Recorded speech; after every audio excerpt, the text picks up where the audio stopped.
On Father's Day, my daughter slapped me and said her mom's ex and her new stepdad were her real dad.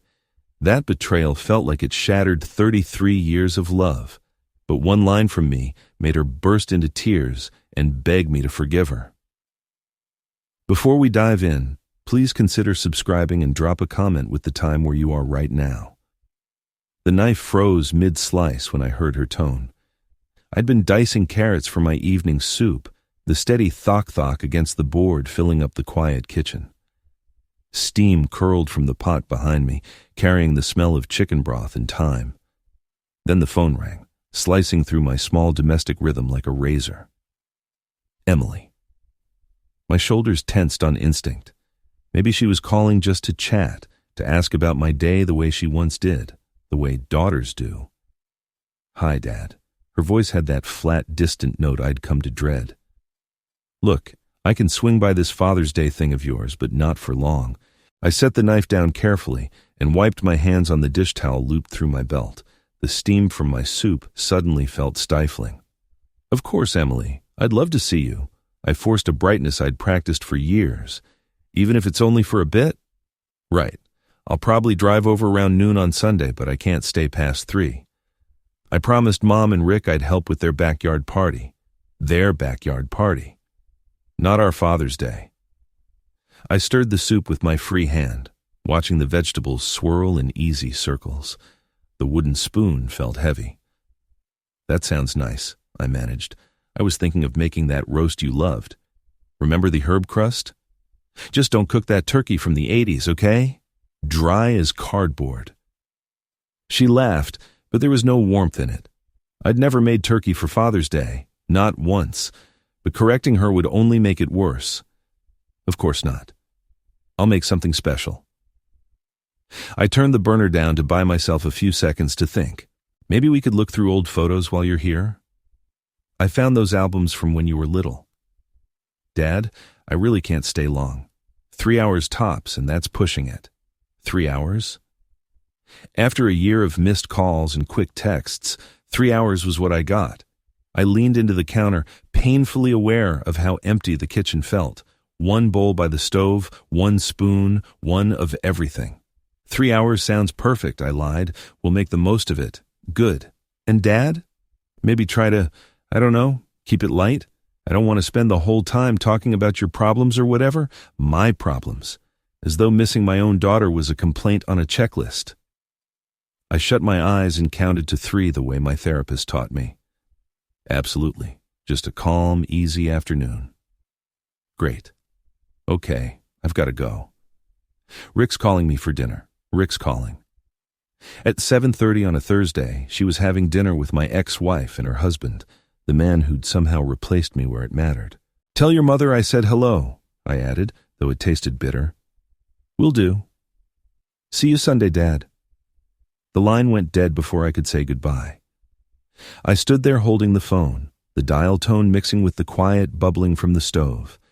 The carrots on the board had begun to dry around the edges, half-chopped, abandoned, like everything else in my life seemed to be. The soup needed attention. I had dishes to rinse, bills to sort, a dozen little chores that fill an evening. But for a long moment, I couldn't move. I just held that silent phone and stared at my reflection in the dark window. 3 hours. After all we'd been, after everything we'd shared, I got 3 hours. I finally set the phone down and turned back to my cutting board. The knife felt foreign now, heavy, but I kept chopping, measuring each slice with the precision I'd learned in 40 years on the shop floor as a machinist. Some habits don't die, even when everything else does. The soup would be ready in 20 minutes. I'd eat alone, like always, while planning what to cook for a daughter who couldn't wait to leave. I let the soup go. The vegetables could overcook for all I cared. Emily's voice still echoed in my kitchen, that casual dismissal cutting deeper than any flat-out rejection.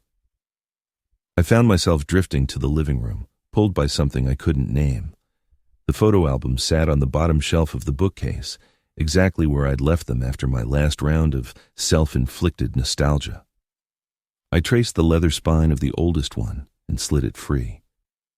Dust motes danced in lamplight as I dropped into my chair. 5 years ago, everything shifted. Lost the job. then lost the family. The phrase rolled through my mind, worn smooth by repetition. I'd told it to therapists, to myself, to these walls until it felt like river stones in my mouth, but tonight it was sharp again. I opened to a photo from 2019, our last real Christmas together. Diane wore the red sweater I'd picked out. Emily's arm was hooked around my shoulder. We looked genuinely happy. Before Rick. Before the plant downsized me into oblivion. Before everything unraveled like a cheap sweater. The divorce papers were in the next room, filed neatly in my desk with the other documents that stamped the end of that life. I could picture them without looking. Yellow legal paper, a coffee ring from that miserable morning in the attorney's office. My signature looked bold and confident even as the world crumbled.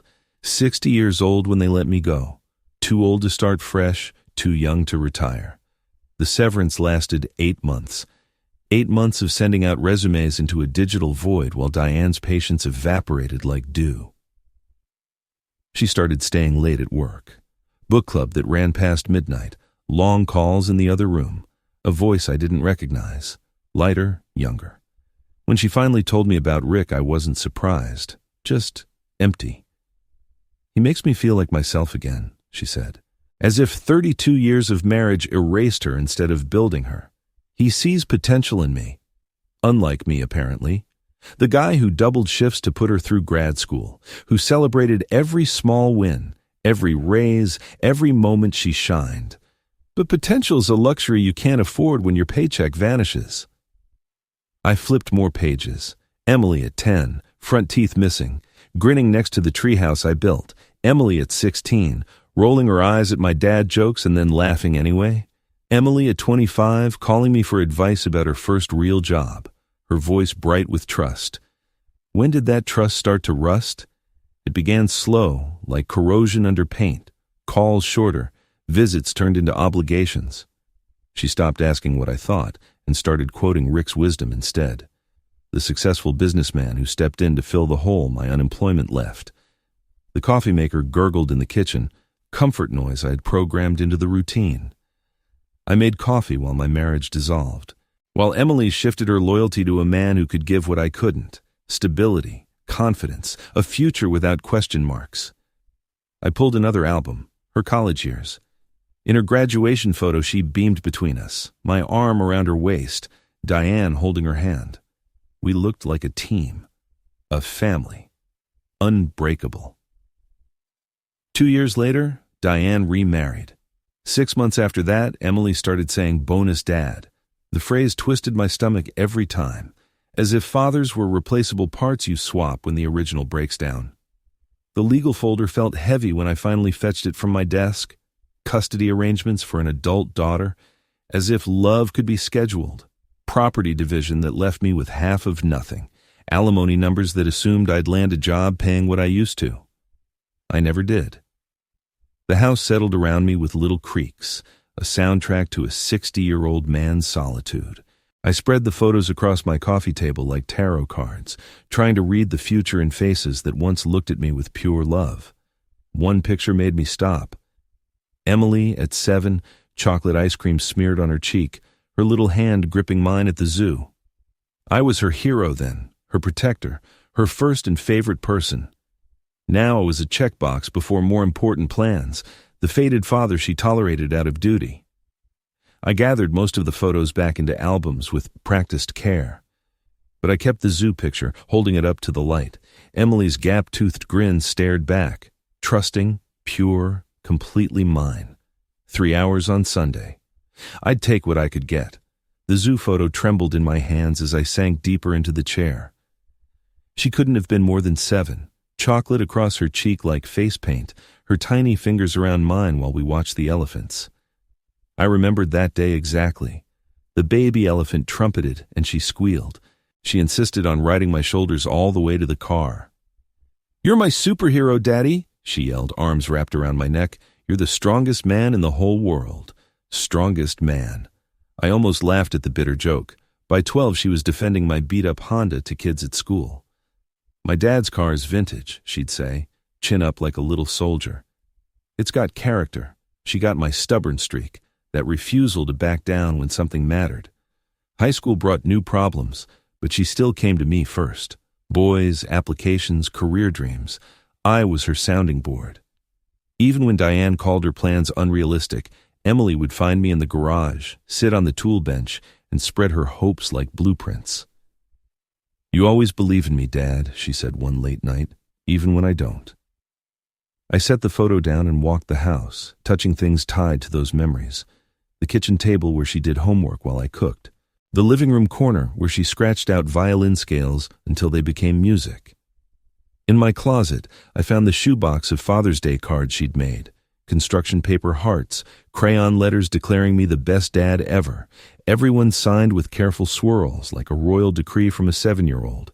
She used to call me her hero. Where did that little girl go? The answer lurked in newer memories I tried not to revisit.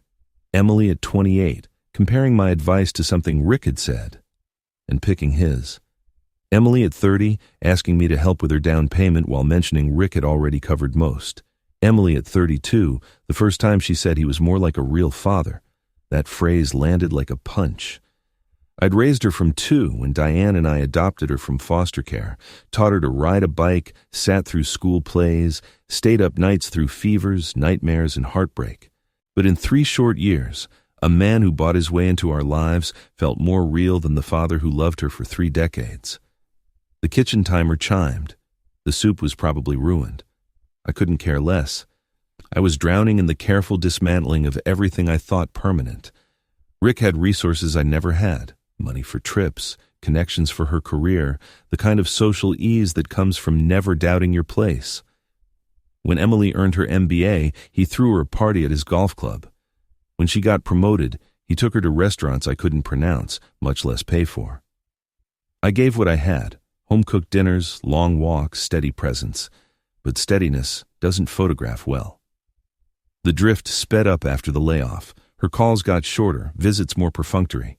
She'd show up for holiday dinners and spend them texting, juggling calls from her bonus family about better plans. I became the opening act. Now I was planning Sunday's menu with the desperation of a man running out of chances. Her old favorites, garlic mashed potatoes, green bean casserole, chocolate chip cookies we used to bake together. Maybe the taste of home could bring back the feeling of home. I took out the good plates, the set Diane left behind, and set 2 places like an optimist or a fool. 3 hours. In 3 hours, I'd try to compress 33 years of fatherhood into something she might actually remember kindly. The grandfather clock chimed 10:30. I should sleep before a weekend of anxious hope, but sleep wasn't coming. I turned off the lamp, the zoo photo still in my hand, and headed up the stairs. Emily's room waited at the end of the hall, just as she'd left it 5 years ago. Sometimes I stood in the doorway and tried to remember what it felt like when she lived here, when coming home meant coming to me. 3 hours to prove I still mattered, 3 hours against steady erosion. I climbed slowly, knees aching.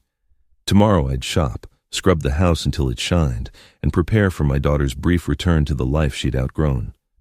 Tonight I held her picture and wondered if love was enough when everything else had failed.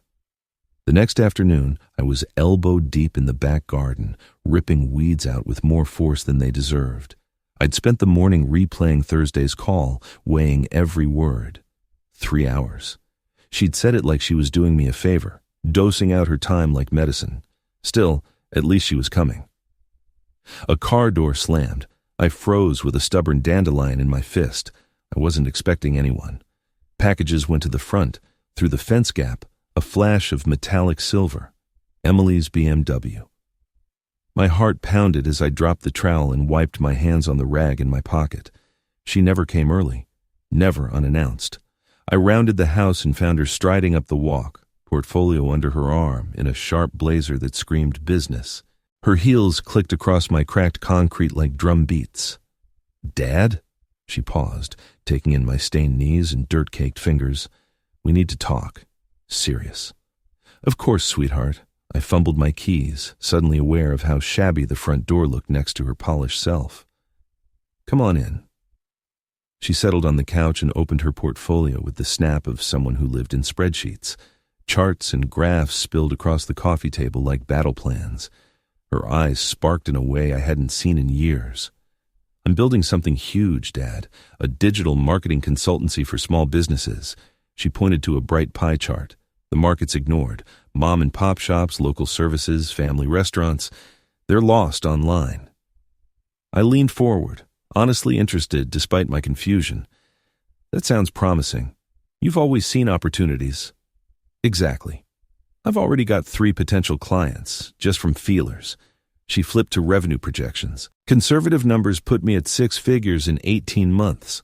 Monthly recurring revenue, client acquisition costs, margins, success in a language beyond my machinist's brain." "This is impressive, Emily." "Really?" I traced the rising line with a finger. "But what does this have to do with, I need 100,000 to start?" The words hit like a physical blow. My coffee trembled in my hand. 100. I set the cup down carefully to buy a second. "That's a serious investment." She was already nodding, producing more documents. 2-year office lease, equipment, initial marketing, incorporation fees. It's all itemized. My mouth worked, but no sound came. The figures swelled in the silence until they filled the room. "Dad, I know it sounds like a lot, but the window is small." She leaned in, urgent. "Another firm's sniffing around the same niche. If I don't move now, they'll scoop those clients." "Have you tried a bank? A small business loan?" I heard myself ask practical questions while my mind spun. "Banks want revenue history. Collateral I don't have. You know how tight they are with startups." She waved that off. "Family investment is different." Family investment, as if I had Rockefeller money instead of a retired blue-collar savings account. I've run every scenario. Break even by month 14, profit by month 20. Not fantasies, real market research. She kept going, her voice gathering speed. Client acquisition, advantages, strategy. I nodded at the right times, made encouraging sounds, and inside, I ran numbers with cold precision. $100,000. My entire savings could cover $25,000, liquidate everything, maybe scrape $40,000. So what do you think? She sat back, eyes bright and trusting. I looked at her animated face, the careful prep spread across my table, at my daughter who still trusted me enough to ask. The weight of her hope pressed in. I'll try to figure something out, kiddo. Her smile could have powered the house. I knew you would. You always do. She gathered her pages with practiced hands. "I'll need to know by Sunday. Monday at the latest. The office won't stay open long. Sunday. Father's Day." The timing wasn't lost on me. I understand. Quick opportunities need quick decisions. I helped stack papers. My hands moved while my brain scrambled for options that didn't exist. She stood smoothing her blazer. "Thanks, Dad. This means everything. I can finally prove what I can do." I walked her to the door, watched her confident stride. She turned, waved, so sure I'd pull off the impossible. The BMW disappeared around the corner, leaving me in the doorway with a business plan clutched in my dirt-stained hands. The afternoon sun felt too bright, the street too quiet. $100,000. I'd promised her the moon when I could barely afford candles. The plan felt heavier with each step to my home office. I shut the front door and went straight down the hall, past family photos that mocked me with frozen moments of security. My office was the smallest bedroom, converted after the divorce when I couldn't keep the bigger place. The wooden desk creaked as I sat, spreading Emily's pages beside my aging computer. While it booted with a tired whir, I pulled on my reading glasses and opened the cabinet labeled banking. $25,000. That's everything. The number had been stalking me since she left, but seeing it in black and white made my stomach knot. 5 years of careful saving after the divorce. Every small sacrifice, every skipped meal out, every postponed purchase built this modest safety net. Checking showed $3,947. Month's expenses budgeted to last to the next pension deposit. Savings, $18,100. My pride and shield against emergencies. In the little safe behind my desk, $300 in cash for when the banks closed, total liquid, $24,997, round up, $25,000, $75,000 short. I pulled up my retirement account and waded through the slow load. $127,000 stared back as reachable as the moon. Early withdrawal would eat nearly half, and I'd have to explain hardship to the IRS. My old calculator clicked as I ran numbers that wouldn't budge. Home equity, maybe $85,000, but selling would take months and leave me nowhere to live. My Honda, maybe $8,000. The furniture Diane left, maybe a couple thousand. Even if I sold everything, I'd be short. I opened each account again, double-checking balances I already knew by heart. The internet lag made each page load feel like a judgment. Every number agreed with the fear I felt the moment she said those three words. 100,000 was beyond me. Late afternoon light slanted through the small window, catching dust above the stacks of statements. I'd once been proud of these modest accounts. After losing almost everything in the split, building back to 25,000 felt like a win. Now it felt like failure. I remembered opening that savings account 5 years ago, the teller congratulating me on a fresh start. Each deposit was deliberate. $200 here, $500 there. Birthday checks from distant cousins. Occasional consulting over time. Watching it grow from zero gave me back a slice of dignity. It used to impress Emily too. $5,000 for her first car down payment, $3,000 for deposits on her first apartment, even $1,000 felt generous and earned long calls of thanks. That was before Rick, before she saw what big money can do. I picked up the landline and stared at the keypad, not sure who to call. My contact list shrank along with everything else after the divorce. Old co-workers scattered by layoffs, neighbors I barely knew, family with their own struggles. The safe behind me held more than cash. House title, insurance, my dad's will, proof of ownership for everything I still had. Even together, they couldn't bridge the gap between my daughter's dream and my reality. This morning's coffee sat cold by the keyboard, a ring staining the wood. The wall clock ticked toward 5, every second pushing me closer to Sunday's deadline. I rubbed my eyes beneath my glasses. The numbers blurred, but the math stayed cruel. 25,000 immediately.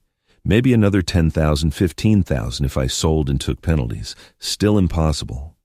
But I'd promised Emily I'd figure something out. She drove away confident I'd make miracles the way dads are supposed to, the way I did when the problems were smaller and solvable. I wrote the numbers on a legal pad, hoping my handwriting would reveal an angle I'd missed. 100,000 needed, 25,000 available, 75,000 gap. On paper, the gap looked wider. Saturday morning found me at the kitchen table with strong coffee, a contact list, and fading hope. I'd spent Friday listing everyone who might help. I drove up the street to my house and noticed Molly's car was in her driveway. I started to park on the road in front of my side of the house so I wouldn't have to deal with Molly. As I was unpacking, Molly knocked on my front door. "You're back." "Yes, that's me. May we discuss?" "Fine. What is it you wish to discuss?" "May I come in?" "No, you're not allowed on my side. Let me make it clear, this is my space and you aren't welcome on this side. Ever." Molly looked really stunned as she stared at me a second before she turned to head back to her side. The reality that was going to hit her was not me living on her side of the duplex. We sat at her kitchen table. "Leo, I love you and want things back the way they were." "Not going to happen." "Why not?" "Because if you hadn't noticed, you did things that irreparably changed what I think about you. It doesn't have to be this way." "It really, really does. There's just no undoing what you did and how I feel about it. But I love you." I took a deep breath to collect my thoughts. "All right, let's say we are on a date, as boy and girlfriends, out together with our friends. You walked away from me and left with another man and spent all night loving him and the next morning loving him. You'd have done that on our first date. Would there have been a second one?" "That was Evan, though, Leo. I don't care who it was, you went with someone else and not me." "I tell you, Leo, I did not choose Evan in place of you." "So you didn't choose to sneak out the back of the club? You didn't choose to love Evan Romano?" "It was just one evening." You had your whole life to show me how much you love me. The moment some more famous came around and talked to you, I was now leftovers. Does this mean I got to keep you away from all the famous athletes, all the famous actors, all the famous politicians? You know there is a marathon this weekend? Are you going to love the winner? Leo, it's not fair. Very soft, very even, I said. So this is it. I get it. You now want me to be fair. You want a fair chance to minimize your betrayal. A fair chance to talk me out of my anger over what you did. A fair chance to shame me for feeling betrayed.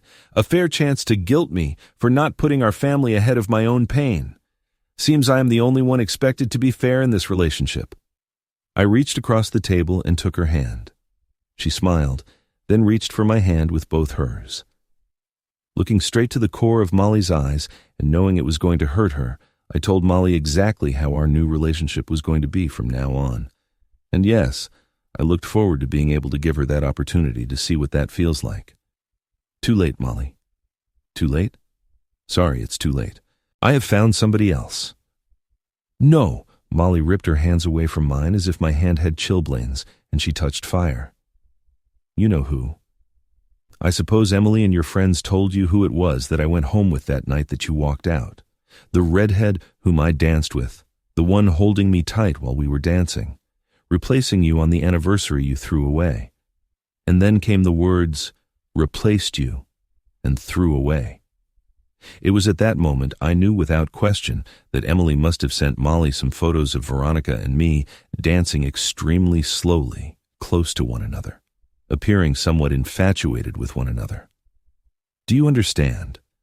Are you doing this to get back at me, throwing some 24-year-old in my face to get even?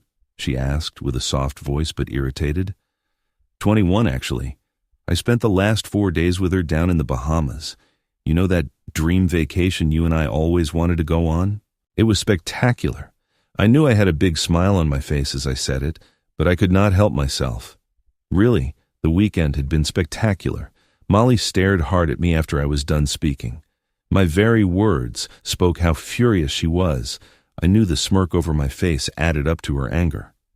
I gathered the kids to myself and took a deep breath. I relaxed my face for the smirk to get lost. Molly pivoted from irate to me, a look in her eyes that I knew was going to be followed by some soul-incinerating condemnation. She opened her mouth and shook her finger at me. But when she saw my smirk return, she realized I knew every word she was going to say. Molly froze. She then exhaled slowly, closed her mouth, and dropped her hand to the table. Something that I never saw occur. We sat there silently, facing each other. So she knew how Molly was going to look at me, to yell at me, to fry me to a crisp, to put me in my proper place for what I had done. But then she's figured out that she'd lost all the moral high ground, all the purchase she was so accustomed to having in our relationship, pivoted on love and trust, the very love and trust she had so easily debased in exchange for one night of passion. Molly was finally starting to understand that what she had done was costing her much more than she had ever assumed. I am sure she thought it that night, as she decided to sleep with Evan, that she was cashing in a few chips from all those years of us being together. She was finally beginning to understand that she had bet everything on a long shot. Molly just sat there, saying nothing, looking at her two hands clasped over the tabletop. "It does not matter," said she. "I love you still." "Yes, you just keep saying that, Molly. Your love is something special. Why in the world would you think your love would be precious to me after what you've done? Obviously, my love for you doesn't matter at all, so why should I value your love? But I don't want to lose you. What then did you really expect taking complete confidence from me and yet remaining with me? You had taken me for granted. You don't deserve me anymore." Molly looked puzzled. "I'm going home. I have a lot of work yet to do on the house. I'll come back over to have dinner with you and the kids. Please don't bother me until then." I got up and went back to my apartment. Molly was crying when I left. Walking away from Molly was horribly painful. I wanted to hold her and be like we had been before, deep down in the hole of my mind, where I knew we couldn't go back to what we were, because the Molly I thought was my wife didn't exist and wouldn't ever exist again. Whatever I had with her was only something to remind me of what could have been, as she had so callously destroyed without so much as an afterthought or a speck of guilt. We decided to walk over to my side of the house and take a look. I took the kids into the new kitchen area and showed them how I was going to knock out the back wall and make it all glass to look out on the new pool. Both stared towards the fence that had the backyard split in half. They knew now this was going to be Dad's side. I showed them where my new rooms would be on my side of the house. "Daddy, why should I have 2 rooms in the house?" asked Mark. "Because this side will be my house and that side will be your mother's house." Emma: "Dad, are you going to divorce Mom? She doesn't speak a word when we question her." "No, just separated. I don't want to be a weekend dad, so I thought I would just split the house and you 2 can live on whichever side you feel like that day." Before we had won a block, Molly leaned out of the front door and yelled that supper was on. We dined in silence. Molly was uptight, knowing somehow that the kids knew more about what was happening. Mark, a bit too loudly it seemed, burst out, "I'm coming over to Dad's side as soon as he gets around to doing my room." Molly looked horrified. "Dad told me you're getting a divorce." "We are not. It's a misperception and we haven't even talked about the problem yet." Emma brought her hand down on the table with a slap. "Who cheated? I want to know." Emma and Mark started looking at Molly and then me, and me looking at Molly. Molly stared at her plate. The kids had their answer when Molly began to cry. I told the kids that their mom was a little tired and just needed some rest. I helped Molly up from the chair and walked her down the short hallway to her bedroom, undressed her, and tucked her in her bed. Giving her a quick kiss on her forehead like you would a small child that had wakened from a bad dream, I turned out the light and closed her door. I felt sorry for Molly like I would my child. An adult child who had killed and was now a prisoner for the remainder of her life. I'd still love my child, but he or she would not be around my day-to-day life anymore, and probably even less in my thoughts. I entered Mark's room. He lay down on his bed with a phone, texting his friends. Then I asked him if he needed to discuss it. He said, "No, not really." I just gave him a fist bump and went into Emma's room. "Why did she have to do it, Daddy?" Emma cried out loud. "That's something you'd have to ask her. Don't you just forgive her?" "Then I would never be able to forgive myself." Emma sighed. "I know, but I want us to be together as a family. Me and Pumpkin. I'm just not going to sleep in the same room with your mother." I hugged Emma. We both said we loved each other and went back to my side of the house. That was how things stood, unchanging. I'd always left to work prior to the kids getting up, so our morning activity did not change. Molly and I still split our time chauffeuring the kids to their friends' houses, band, and sports. We still had our normal family dinner together when we could, on Molly's side of the house. Molly made at least one attempt a week to talk about the issues, but I shut her down by telling her I didn't want to talk about it. The other pretty glaring behavioral change was school events. I never stood or sat next to Molly during the school functions for our kids. If Molly actually sides up next to me, I would make a beeline to the bathroom. But as soon as I turned around, I would sit or stand somewhere else. And I was never left alone for long because at least one of the single or divorced women we knew would be standing near me before long. And yes, they always would ask, and it was separated. The following month, I bought new clothing, new appliances, new kitchen cabinets, and new furniture for my side.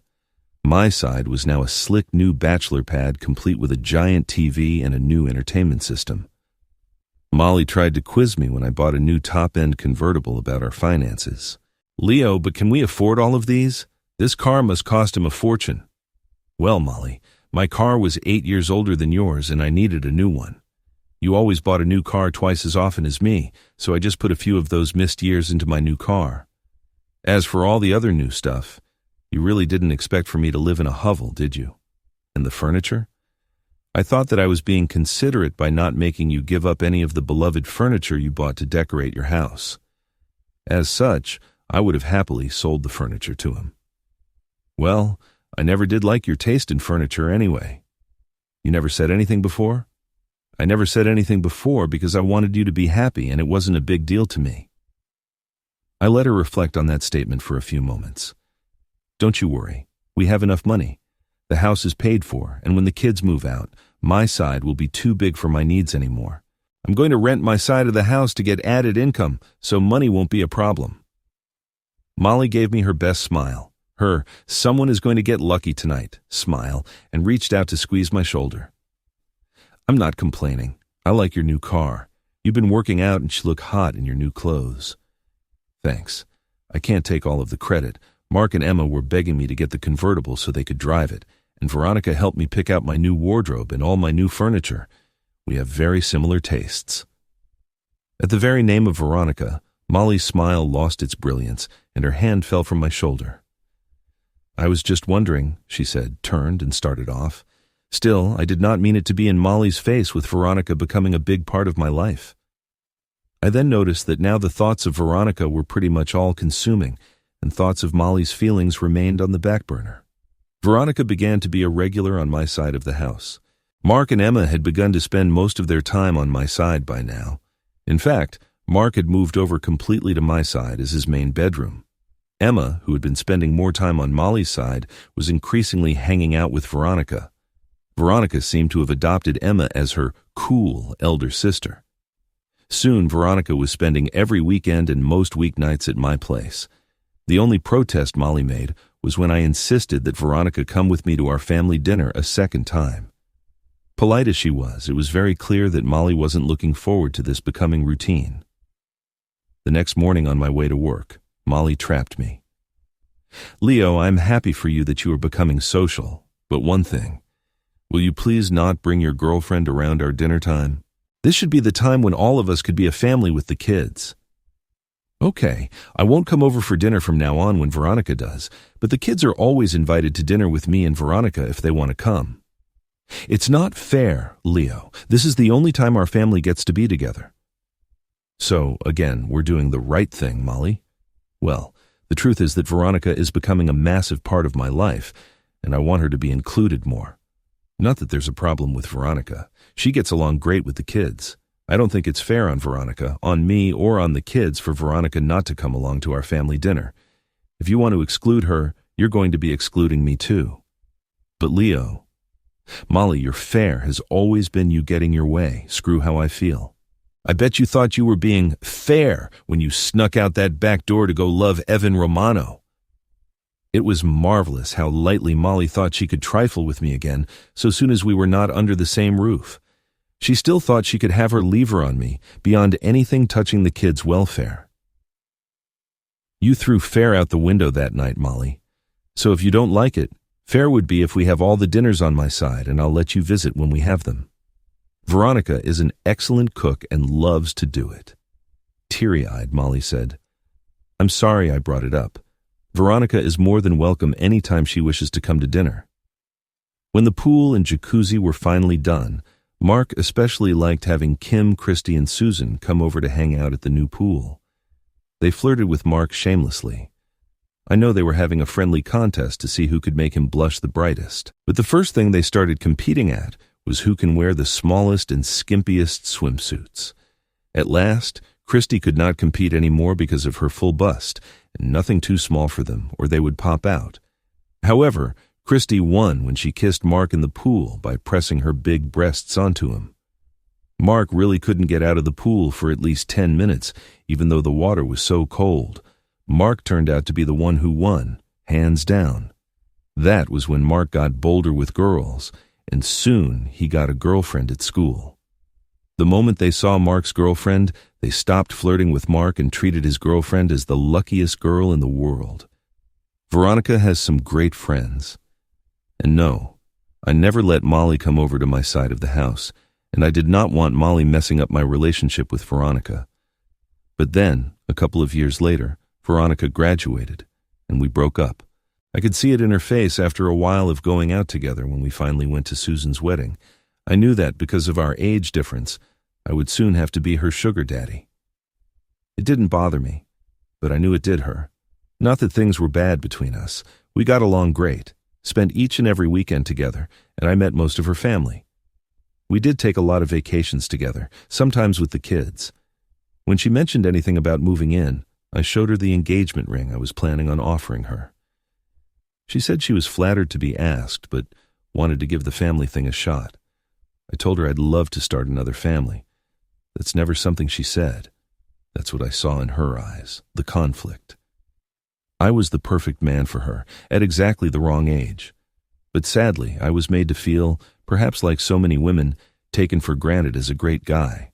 In so many subtle ways, I made Veronica understand that her list was too long and the cave between the sheets unclimbable for any man. Trust is the basic base of a great relationship. It is rare to find a man who doesn't just pay lip service, but like with Molly, I was victim to my own success.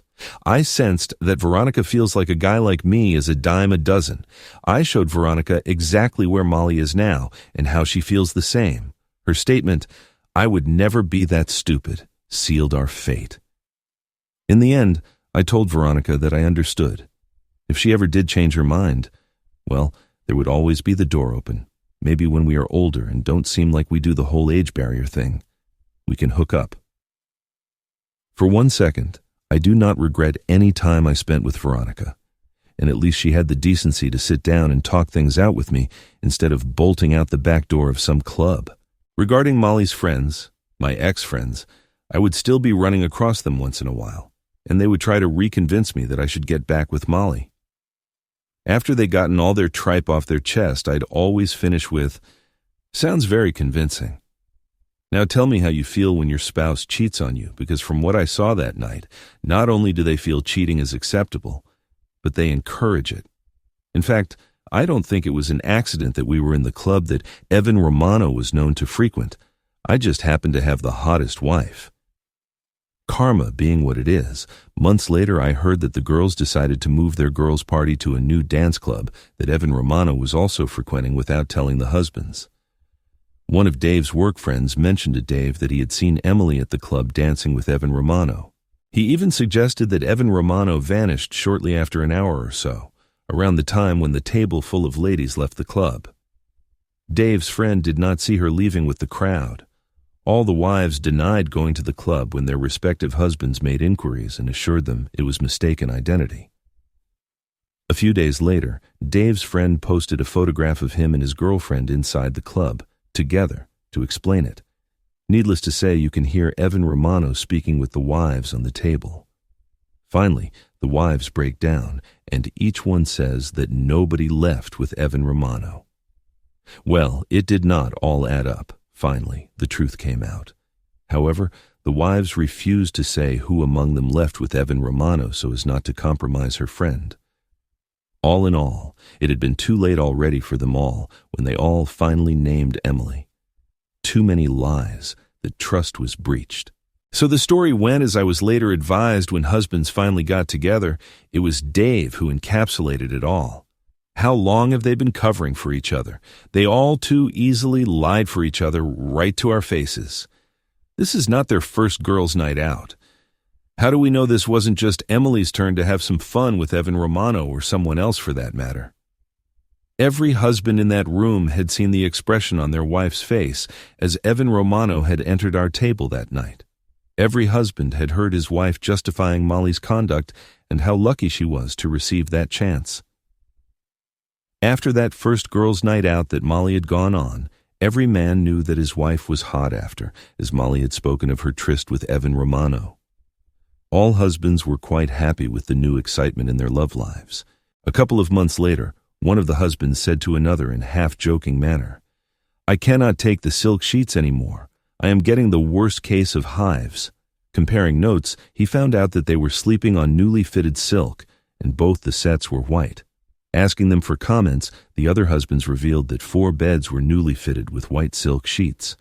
Finally, the last straw was when cowgirl, with their eyes closed while their husbands thrust up into them, becomes the favorite new lovely position of all 4 wives. Each wife had been very explicit that it had to be loved from below. They also asked them to refrain from speaking until the women have finished. The husbands believed their wives enjoyed fantasies with toys. The thought was bad enough. The wives had fantasies about Evan Romano. However, after Emily's night with Evan Romano, the husbands believed that their wives relived nights on their own parts with Evan Romano. All 4 couples divorced in 1 year. I know this because Dave was the first one divorced, and he apologized to me after recounting what had led up to his divorce. Later, each husband personally apologized to me for their part during that night with Molly. Each basically said, "If I had stood up for you that night, maybe I would have sent a clearer message to my own wife, and we would still be married." Evan Romano, he picked up the wrong married woman once too many times. Nobody knows who done it, but coming out of the back of a club with his freshest catch, some dude in a ski mask tasered poor old Evan. When he was getting his legs back under him, the guy copped out a hammer and nail-gunned poor Evan's junk. While Evan was screaming and grabbing his groin, the man literally mashed both of Evan's kneecaps to a pulp. They caught the whole thing on videotape, but they never pressed charges against anyone. Too many husbands had motive and opportunity.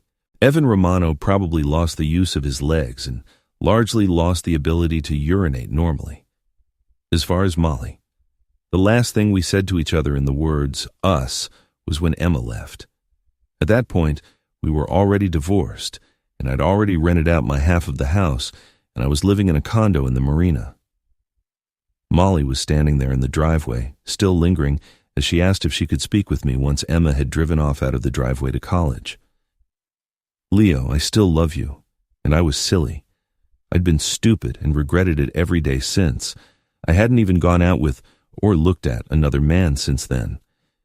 I knew you hadn't been serious with anyone since Veronica, and I would be delighted if you wanted to move back in with me. Just to see how it goes?"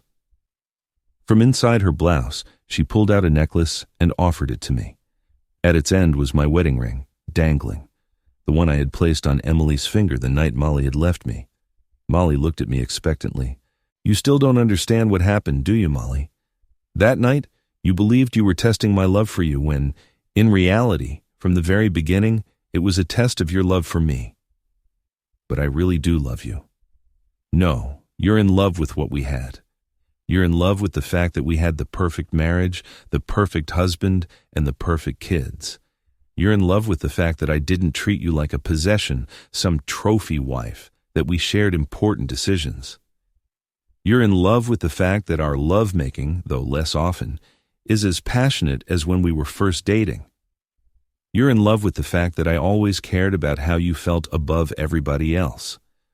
You are in love with the fact that I gave you financial security to do whatever you wanted. But most of all, you're in love with the fact that I trusted you without question. You love me more now than you did then because you know you'll never find anyone else that will make you as happy, nor will anyone else ever love you quite as much as I once did." Molly didn't flinch. She still held up the necklace, but her hand had turned white from the strong grip she was giving it. "You didn't appreciate what you had, and now it's gone. I won't be there for you, and I will never give you another chance to do to me what you did. I always thought it was us against the world, but you killed us when you snuck out to be with Evan Romano." Molly was crying. "How many times do I have to say sorry that I went out with Evan Romano?" "It was never about Evan Romano, Molly. You think you had got so lucky that night when Evan Romano asked to take you home. But I did.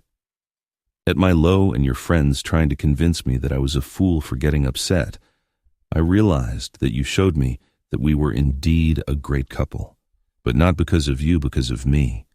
Because you had left because my love was so strong, not yours. My love would have never even considered doing what you did.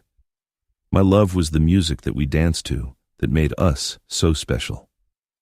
And there I was, at that goddamn table, angry and thinking such thoughts, seeing across the room Veronica looking sad for me. But in her look at me, as I looked up, smiling, her wonderful smile reminded me that I was still a man and that I could have a chance at finding happiness with someone I could put my love, my commitment, into a different us. That night, you opened my eyes and set me free. With that, I jumped into my convertible and smiled as I pulled away. I was anxious to get home. Veronica had quit her out-of-town job last week and had moved in with me. On the cheap since then, she'd been doing a great job of convincing me that she needed me back in her life. Trust is a beautiful thing.